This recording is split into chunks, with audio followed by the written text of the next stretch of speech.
Telugu cinema ఇండస్ట్రీలో ఉన్న pan India హీరోలు ఎంతమంది, మన సినిమాలను అన్ని భాషల్లో రిలీజ్ చేశామా లేదా అన్నది ఇక్కడ టాపిక్ కాదు.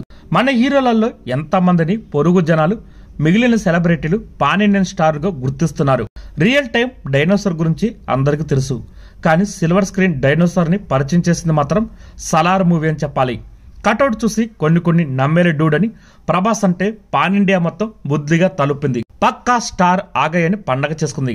సాహో సినిమా సౌత్ లో ఆడకపోయినా నార్త్ లో జబర్దస్త్ కలెక్షన్ తెచ్చుకోవడానికి ఇది కూడా ఒక రీజన్ అని చెప్పాలి. అంతలా పాన్ ఇండియా స్టార్ లిస్ట్ లోకి ఎంటర్ అయ్యాడు ప్రభాస్. రాధేశ్యామ్, ఆదిపురుష్ సినిమాలు రెండు ఫ్లాప్లే అయినా సలార్ హిట్ ప్రభాస్ ఫ్యాన్స్ అని ఊపిరి పీల్చుకునేలా చేసింది. మా వారి సినిమా జస్ట్ కనెక్ట్ అయితే చాలు కోట్లు కొమ్మరిస్తామని కాలర్ ఎగరేస్తున్నారు ప్రభాస్ ఫ్యాన్స్. ఇటు అల్లు అర్జున్ మాత్రం అసలు తగ్గేదేలే అనే మాటకు ప్రమోట్ అయ్యారు. పుష్ప 2 సినిమా వేరే లెవెల్లో వస్తుందంటున్నారు అల్లు అర్జున్. ఆయన మాటలు పాన్ ఇండియన్ ప్రేక్షకులను బాగా ఊరిస్తున్నాయి. బన్నీ కన్నా ముందే నార్త్ ఆడియన్స్ అని త్రిబుల్ సినిమాతో పలకరించారు జూనియర్ ఎన్టీఆర్, రామ్ చరణ్. అయినా పాన్ ఇండియన్ హీరోలుగా వీరిద్దరి పేర్లు పెద్దగా బంజులో ఉండట్లేదు. దీనికి రీజన్ ఏంటని ఆరాధిస్తే రాజమౌళి షాడో అన్నది స్పష్టమైంది. ఇప్పటికీ జూనియర్ ఎన్టీఆర్, రామ్ చరణ్ త్రిబుల్ హీరోలుగానే నార్త్ లో ప్రొజెక్ట్ అవుతున్నారు. ఇప్పుడు వార్ 2 చేస్తున్నారు జూనియర్ ఎన్టీఆర్.